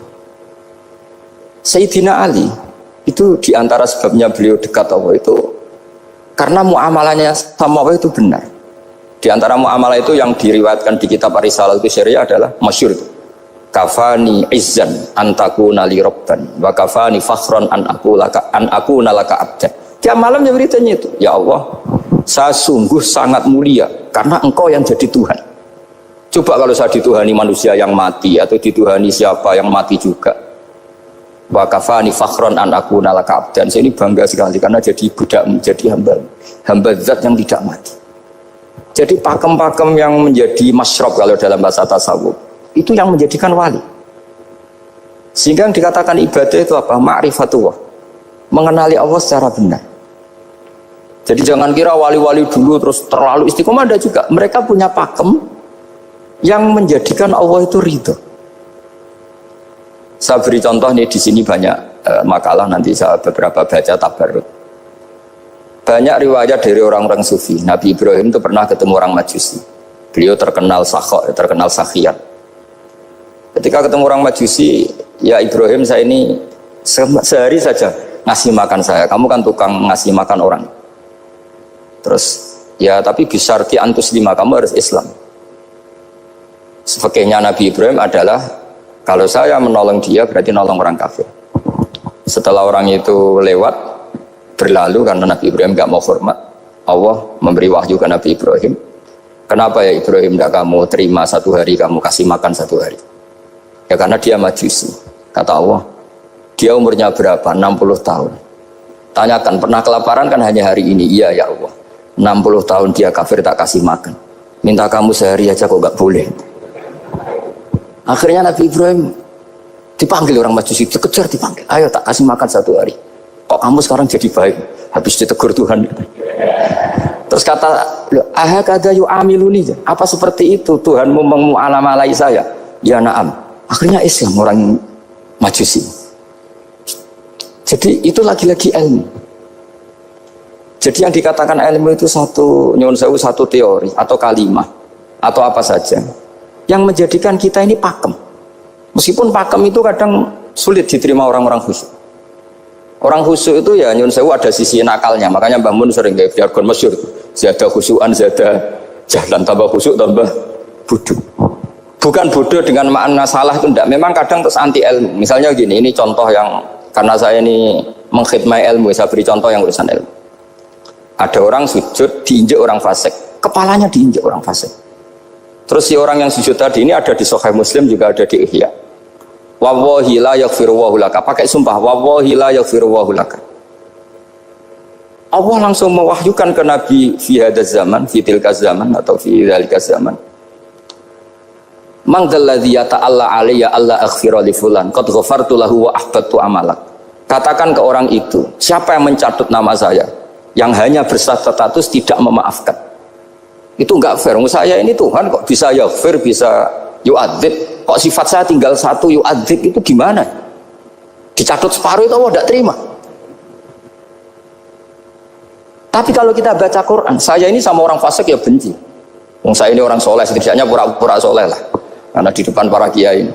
Tapi mau tidak mau, ketika Allah mensifati dirinya tentang orang munafik gimana? Wa yu'adzibal munafiqina in sya'a au jatuh. Ini cocok tidak cocok, potensi memberi tobat itu ada.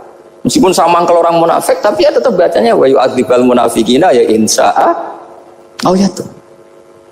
Rasulullah kayak apa bencinya dengan Wahsy karena qatilu Hamzah. Tapi Nabi tunduk sama konstitusi Quran. Laisa laka minal amri syai'un aw yatuba alaihim aw yu'adzibahum. Akhirnya Allah malah memberi tobat sama qatilu Hamzah, yaitu Wahsy. Ini pentingnya baca lagi. Kalau kita tidak baca, hanya khusyuk saja, tidak baca, pasti sama orang yang menginjak orang sujud tadi, yang menginjak pasti salah, nggak dimaafkan. Bongso pasti. Pertanyaannya adalah, betulkah Allah punya sifat 1, yaitu yu'adzib?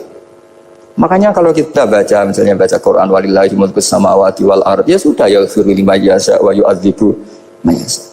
Kalau nuruti rasa kita, ya inginnya ke kita, yaghfir, ke orang lain yu'adzib. Tapi Tuhan kan nggak terima. Saya ini Tuhan kok didikte makhluk saya ini gimana? Nggak bisa. Sehingga ya ini lagi-lagi ilmu. Makanya saya tidak cocok itu suka baca. Saya suka sekali baca, mulai ulama dulu, ulama modern, setengah dulu. Mulai ulama yang kedunian sampai setengah kedunian. Suka. Saya dulu tuh gak suka uang. Karena saya memang tadi mbah saya dari bapak itu wali Mas Dadi. Kalau tadi Mas Nadif jujur, mulai Mbah Soleh itu suka bully mertuanya. Jadi saya alhamdulillah dia jujur. Jadi Mbah Soleh itu menantunya Raden Asnawi, itu ya bully-bulian sama ini, terus ditiru beliau ini. Itu nggak suka sebenarnya. Saya itu ya pokoknya tadi kalau orang daftar wali itu kan nggak suka sama, karena mereka nangis ketika Allah ngendikan wa aqridu atau ayat-ayat anfiku, atau orang baik disifati wa aqridu wa qardan hasanah. Itu hadal khitab li ahlil jibdi was sarwah. Ini khitab untuk orang kaya. Kalau isin Gusti jenengan nampen ngongkon infak kok kalau diinfaki. Jenengan nampen ngongkon ngamal kok kalau di ngamali. Jadi maka yuhibbunal mal, mereka tidak suka harta. Walakin liyanalu ladzatal khitab bil infak, dan itu harus kaya dulu untuk bisa infak. Jadi itu uniknya. Akhirnya saya Imam Sa'roni penting juga kaya. Jadi wali untuk suka harta itu nunggu diperintahkan Allah. Alhamdulillah kita tidak, sudah wali dulu karena sudah senang harta wali. Jadi kayaknya keren kita dibanding wali-wali itu. Artinya wali itu tahu pentingnya harta setelah jadi wali. Kita alhamdulillah mulai kecil sudah tahu pentingnya harta. Kayaknya kita lebih wali. Imam Syafi'i itu dulu gak suka sama orang kaya. Saya berkali-kali ceritain. Karena dia dididik Sufyan As-Tsauri, Sufyan bin Uyainah. Tapi ketika ketemu Imam Malik itu kaya raya. Meskipun dia hidupnya sederhana, tapi kaya raya. Pas beliau mau, Imam Syafi'i dia agak-agak sopan kalau sekarang tanya, setelah jenengan ilmu yang saya harus ambil siapa? Kata Imam Malik, yang salim saya itu sudah meninggal Abu Hanifah, tapi muridnya masih, namanya Muhammad bin Hasan Asy-Syaibani. Kamu datang ke sana. Semalam itu Imam Malik dikasih uang 500 dinar. Padahal 1 dinar itu 4,25 gram, bisa dihitung berapa ratus juta. Terus separuhnya dikasihkan Imam Syafi'i. Nah, kita kasangoni. Pagi-pagi diajak ke Baki. Dulu Baki itu ada kafilah rental unta. Mana kafilah yang mau ke Irak? Kita. Ya sudah, ini antar, tak bayari. Diantar Imam Syafi'i. Diantar ke Imam Muhammad bin Hasan Asy-Syaibani di Irak. Itu ketemu Muhammad bin Hasan Asy-Syaibani pertama itu apa?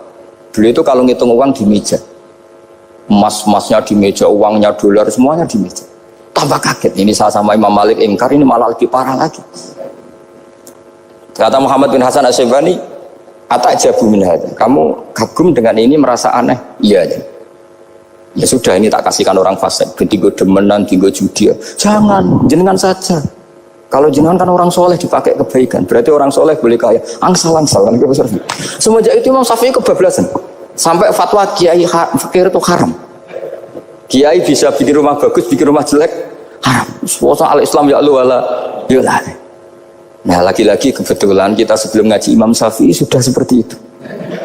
Jadi ini justifikasi. Lagi-lagi itu ilmu. Saya ulang lagi-lagi itu ilmu. Akhirnya saya membaca kitabnya Imam Sa'roni namanya Al-Minanul Kubro. Itu beliau cerita wa mimma manallahu alaihi. Kesannya kayak orang sombong. Tapi sebetulnya yang sopan itu yang sombong. Karena Imam Sa'roni bilang, kamu harus memaklumatkan diri kalau antum minal ulama il amilin. Kamu termasuk ulama yang amilin. Terus ditanya sama orang-orang, bagaimana kalau nyatanya enggak? Kamu tadi subuh sholat, iya saya sholat. Kamu tadi zuhur sholat, iya saya sholat. Kenapa ketika kamu maksiat ingat terus, ketika kamu taat tidak ingat? Berarti kamu anggap Allah itu menyesatkan kamu tok, tidak pernah ngasih hidayah sama kamu. Pas delok rondo ning dalan kok maksiat, bar salat ora tau syukur, bar dhuwur ora tau syukur, bar asar. Berarti kan nyifati Allah, hari ini Allah ngasih saya maksiat. Sementara lupa kalau Allah ngasih salat dhuwur, salat asar, salat maghrib, salat isya. Oh sudah di situ al-Minanul Kubra, orang itu soleh semua. Nah saya itu termasuk orang yang didikte oleh kitab, terbentuk oleh kitab Al-Minanul Kubra. Jadi di situ hidup itu enak semua. Makanya saya itu masih ingat dialeknya dua orang alim, nggak perlu saya sebut, ini agak sensitif karena ceritanya itu ada anaknya kiai mau nyalek, karena dia anaknya kiai tanya, Mbah dalilin apa nanti yang kepengen jadi jabatan, mencari jabatan itu sah? Kalau yang jawab tak sebut nggak apa-apa namanya, jawabnya Mbah Mun oleh nggak apa-apa. Nabi Yusuf juga boleh jabatan, terus beliau baca qalat alni ala khuzainil ardi inni khafifun alim. Nabi Yusuf juga boleh jabatan ya Rabb. Didebat sama orang alim.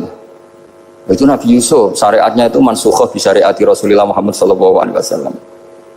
Setelah tamunya pulang, Mbah Mun dibantah gitu. Dari Mbah Mun gini bilang, anut kiai wae oleh apa meneh anut nabi. Sama ingat kalimatnya.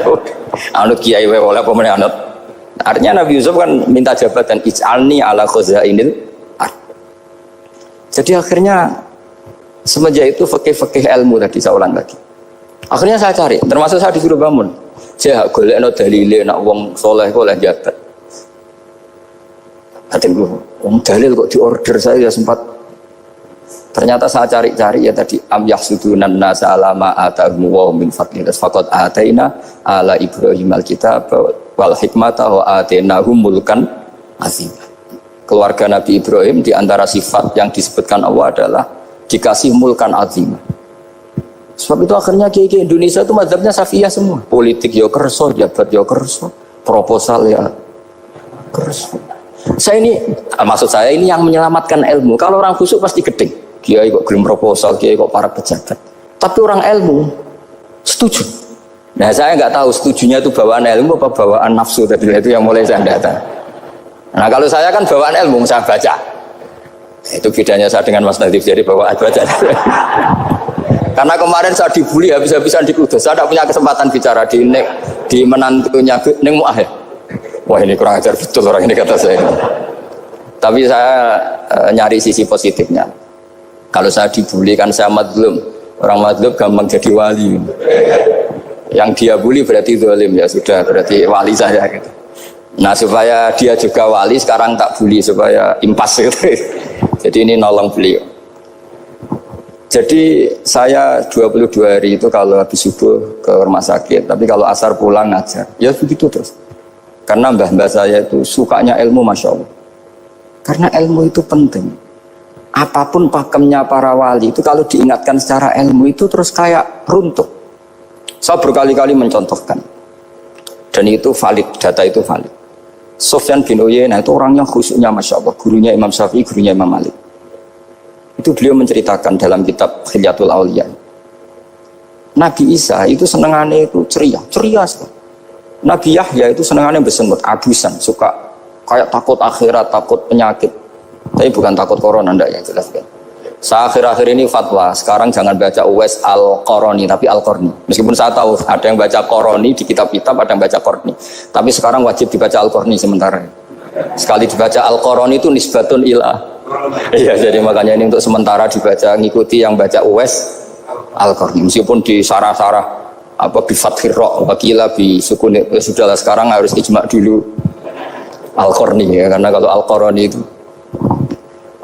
akhirnya Nabi Isa ditegur sama Nabi Yahya.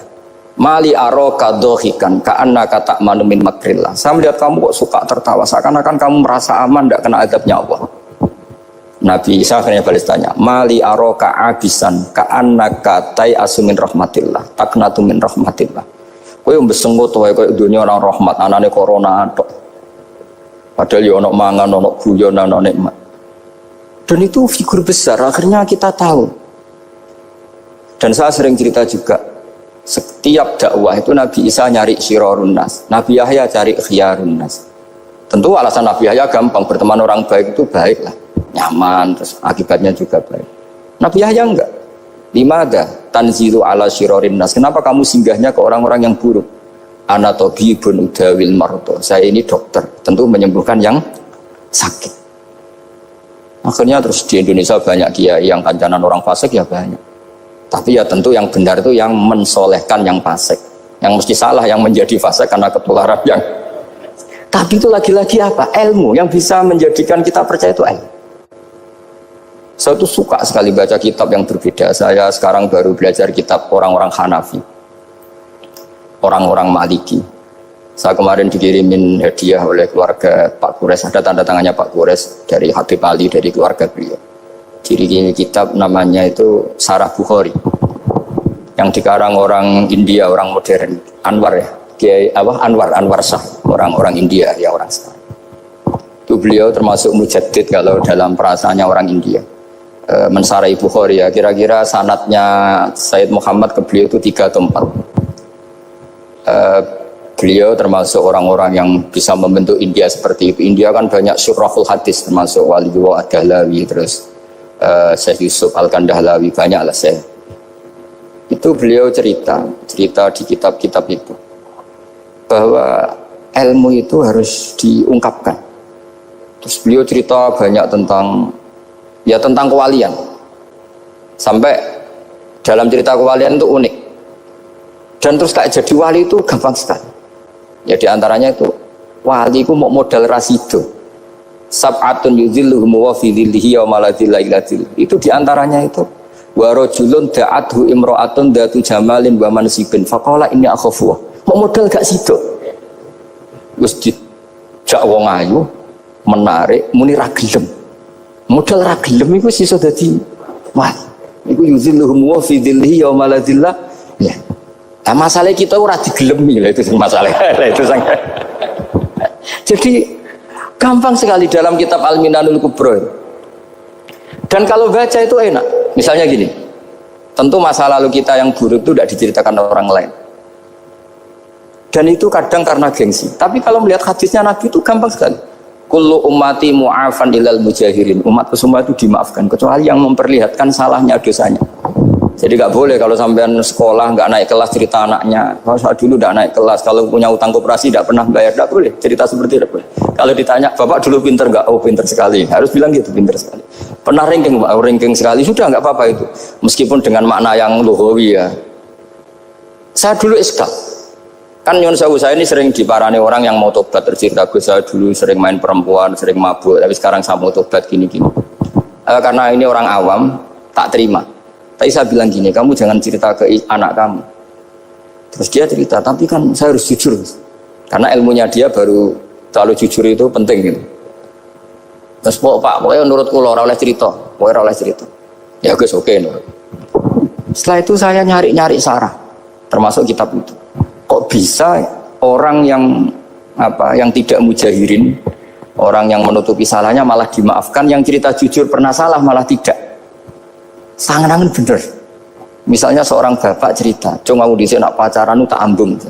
Misalnya, anaknya mesti suatu saat kan dia puber, mesti nak ngambung niru bapak.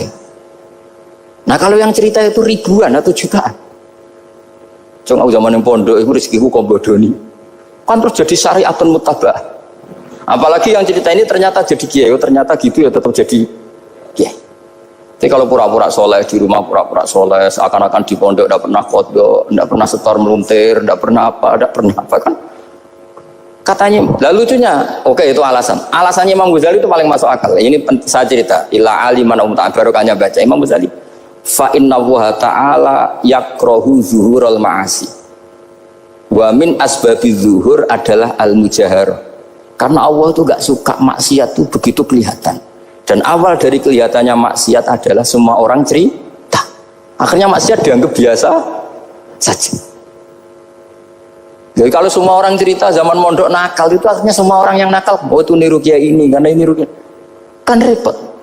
Tapi kalau semua kiai sok suci atau suci betul, dan semoga ya suci betul, kan yang maksiat, yang mau maksiat ini gak punya alasan. Karena masternya gak pernah maksiat. Meskipun sebagian yang sultan gak pernah konangan, tapi gak tahu pokoknya yang penting seperti itu. Itu hebatnya konsepnya. Saya dulu ya iskal loh. Kok? Ya tadi kullu ummati mu'afan illal mujahirin. Saya dulu iskal se-iskal-iskalnya. Tapi setelah baca Ihya kata Imam Ghazali, karena Allah itu enggak suka zuhurul ma'asi. Allah enggak suka kalau maksiat terlalu muncul. Dan termasuk sebabnya muncul adalah setiap orang jujur menceritakan masa lalunya.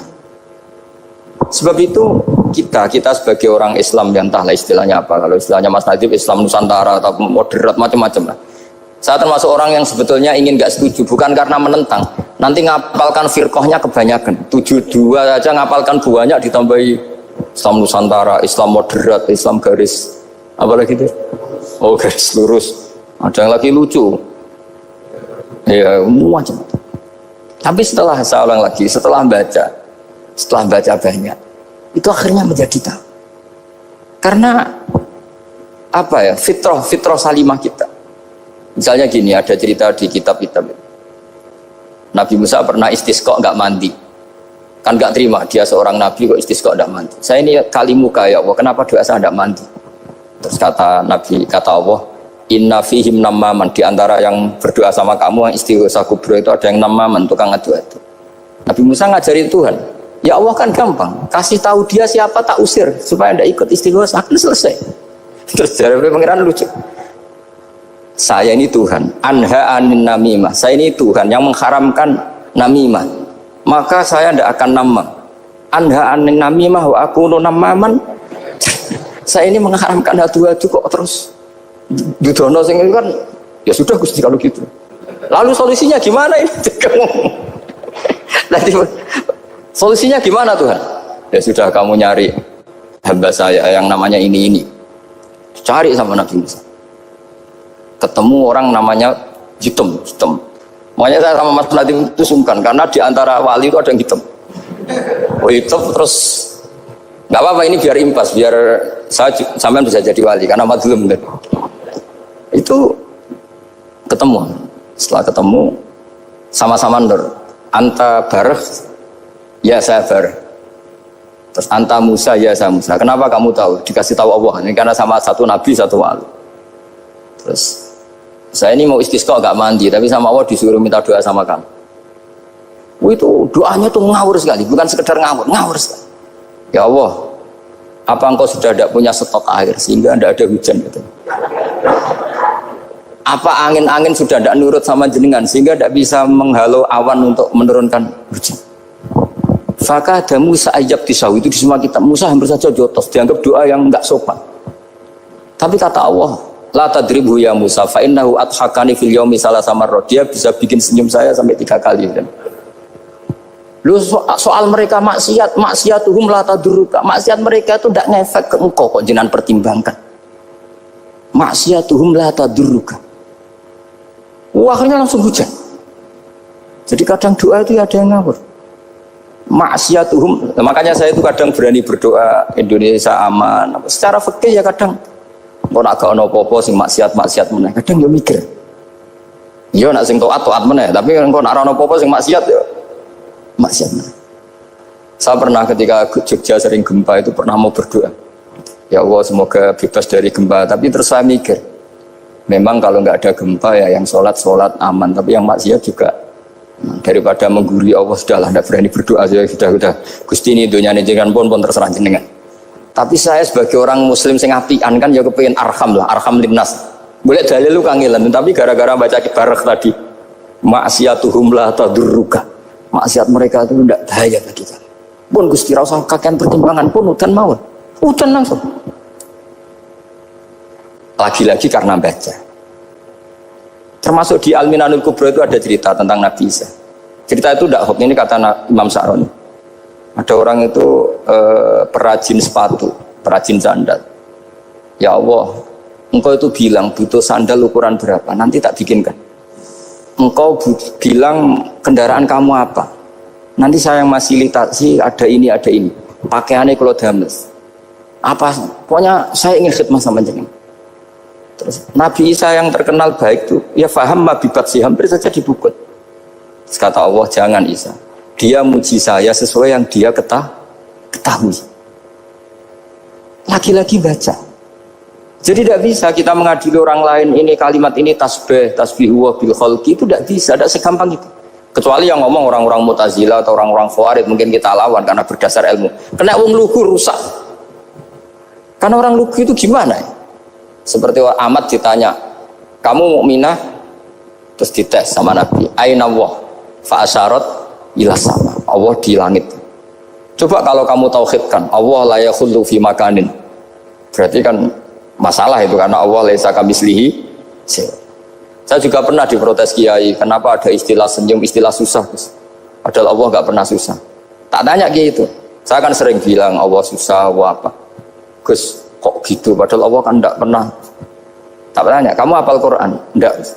Ya sudah, baca aja ayat falamma asafunan taqamna minhu. Itu doire asafa itu kan asifa yaksafu asafan. Diikutkan wazan afala berarti asafa yuksifu. Berarti kayak dengan ata lah. Ya ata yati itianan, kalau ingin wazan afala kan ata yuti ita, sama dengan falamma asafu mongko sumangsani gawe susah sapa Fir'aun wa kaumu. Nah ini ingsun. Fir'aun mari ribet, mari aku susah. Aku pengiran jadi tandingi. Intaqamna minhum kataku. Akhirnya dia itu bilang, jebule ning Quran yo istilah Allah susah. Iya sembol aku itu aku hafal Quran dadi spontan bahasaku mbok salah mbok ora iku jek ana kembarane Quran. Sampeyan masih khusyuk ora hafal Quran akhir yo ngene iki kata saya. Akhirnya jebule ilmu itu penting, wis suwe nah ilmu itu penting kata saya. Jadi ini lagi-lagi illa aliman au muta. Jadi saya tuh dapat barokahnya ilmu. Saya sebagai manusia ya takut mati, tapi tadi kalau kadang-kadang melihat mati itu rohah min kulli syarrin. Kita ini meskipun nyun sewu sekarang tidak zina, tidak korupsi, potensi itu tetap ada. Dan yang bisa mengakhiri potensi itu apa coba? Al-maut. Sehingga Nabi ngajarkan kita itu gampang sekali dalam beragama. Ij'alil hayata ziyadatan li fi kulli khairin wal mauta rohatan li min kulli syarrin. Lagi-lagi ilmu yang menyelamatkan kita itu ilmu. Sehingga Umar bin Abdul Aziz ketika mau meninggal, semua keluarganya nangis. Dia tanya, kenapa kamu menangis? Karena engkau mau meninggal. Memangnya setelah saya meninggal mau kemana? Ila Rabbin Karim, ila Rabbin Rahim. Jadi segampang itu untuk melihat. Nah tapi kalau kita tidak baca, seakan-akan wah mati ngeri nak mlebu neraka piye. Seakan-akan di alam sana hanya ada neraka. Padahal anak indadzoni abdi. Daripada nganggep neraka masalah atau eleng pangeran kan ini. Lagi-lagi baca. La yamutan ahadukum illa wa yuhsinudzanna billah. Jangan sampai seseorang mati kecuali dalam keadaan husnudzon sama. Saya tuh masih ingat Gus Yagi pas Bapak gerah itu tak antar ke Karyadi di Semarang. Itu mau kapundhut itu cek guyon. Jong ape mati mbok gawe ning hotel karena di pavilion. Sebelum mau kapundhut cek donga khataman Quran, baca sabahat khataman. Terus tak khataman Quran, terus rasa nangis, aku husnul khotimah, ya terus kamu duduk. Kok enak maksudnya, santai maksudnya enggak, ya relax aja. Seperti Mbah Mun itu dulu, saya tuh ya aku bela wafati sering ketemu. Ya ada hanya saya, tentu banyak orang sering ketemu beliau. Jawabnya Mbah Mun, Cung, aku nak mati Selasa berarti aku wong alim, nak mati Jumat berarti aku wali. Kok penak kabeh? Saya sebenarnya ingin tanya, nak setu bah tahat nih, tapi kok potongannya orang pantas itu jadi. Ketika beliau nyatanya kapundut Selasa, berarti senang status alim. Artinya orang-orang dulu itu, Imam Ghazali lebih parah lagi. Ya saya yakin ya semua orang Islam mati itu baik. Imam Ghazali lebih parah lagi. Itu beliau kapundut, itu orang yang perjalanannya 3 hari itu sudah datang semua. Sore beliau beli kafan. Terus beliau bilang ke adiknya, saya nanti kalau mati yang imami orang ini. Jangan makamkan saya sebelum diimami orang ini. Dulu udah ada WA-nya Mas Nadi, udah ada grupnya. Itu ketika beliau sudah beli kafan habis sholat subuh, alayya bil kafni, kafan saya bawa sini. Dikasihkan sama adiknya. Ya Allah, ar-ridho bil intiqal ilal malakil. Jadi saya sudah ridho kalau ketemu engkau. Terus kapundut. Adiknya bingung karena orang yang ditunjuk itu harus 3 hari perjalanan. Ternyata datang semua terus. Kok kenapa engkau datang? Ghazali wis kondo aku ini 3 dina yang lalu. Jadi aku langsung perjalanan. Pamit gitu. Lalu kubu sebelah ini cerita Mas Nadi yang tukang tukaran sama kubu sebelah itu Mas Nadi. Kalau saya ini orang baik gak suka tukaran berarti. Masuk orang baik. Yang ngaku orang baik itu penting cara kitab Al-Minanul Kubra, karena kalau ngaku orang elek berarti kenangannya Allah sama kamu tuh bikin elek, tidak bikin baik. Itu cara pikiran Imam Sa'roni dalam Al-Minanul Kubra. Kamu kan boleh mengatakan saya habis makan, habis minum, artinya apa? Kamu habis dapat nikmat. Kamu harusnya juga bilang saya habis ngamalkan ilmu, saya habis dapat hidayat. Wong tadi kamu ya sholat subuh, kamu ya baca Quran. Susah opo sing ngakoni tau apik cara Imam Sa'roni gitu. Senengane kok kalau mau bermaksiat berdelok wong wedok. Memangnya Allah mau amalah mbek kowe mau elek tok atau mau amalah apik? Ini rada provokator, tapi ini cerita ilmu, Makanya saya kenapa tetap hormat Mas Adib, karena provokator meskipun itu asli, enggak karena baca. Kalau ini asli memang suka sombong memang asli. Tapi apapun itu kan tahu ning Mesir. Jangan-jangan bacanya itu. Saya baca kitabnya, dia ke makomnya Imam Sa'roni kan orang pernah ziarah.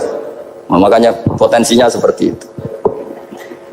Jadi saya terus dulu saya itu nih Gus Yagi, bapak itu SK, bapak itu seneng kancanan wong mlete timbang sopan. Saya dulu ya SK, bapak itu kancanan wong mlete itu. Suatu saat bapak wafat, si pendereknya bapak yang mlete ini tak kancan, marah orang, mulai terus, tangan bener wong mlete. Jadi kalau tak tanya, mau sarapan wongnya sepuh, wis Gus, esuk kudu sarapan wajib, wis rokok, wis.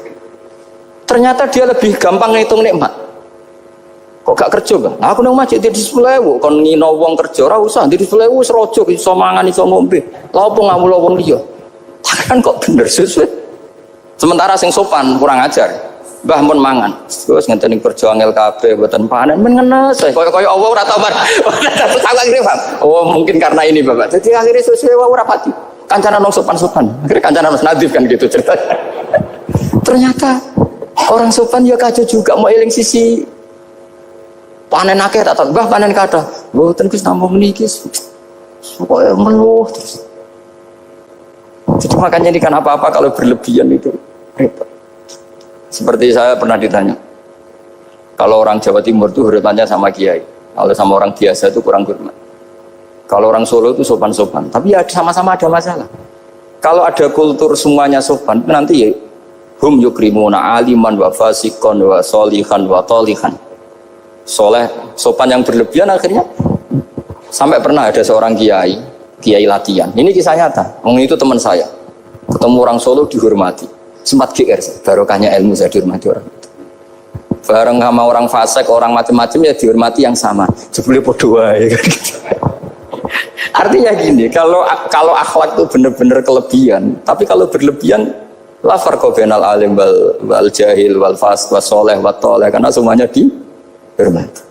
Tapi kalau misalnya ada Jawa Timur yang membeda-bedakan manusia, kadang kita ini juga beratnya semua itu ibadullah, semua iyalullah, semua. Jadi terus kita ini mikir yang benar yang mana setelah mengkaji ilmu, lagi-lagi setelah mengkaji. Nah makanya saya ingin sekali ilmu ini harus dikembangkan terus. Karena saya kenalnya Mbah Dola, Mbah Sahal, semua masyayikh ini min haitsul ilm. Karena ilmu ini yang cukup. Islam itu nggak bisa dikawal dengan khusyuk, nggak cukup. Yang bisa mengawal Islam itu hanya ilmu. Sebab itu fa'alam annahu la ilaha. Makanya orang Khawarij itu kata Rasulullah syarrul khaliqah. Kenapa orang Khawarij dibenci Nabi? Karena suka khusyuk, suka ibadah tapi tidak suka ilmu. Mereka menyalahkan Ali karena nggak cakap mimpin. Assalamualaikum warahmatullahi wabarakatuh.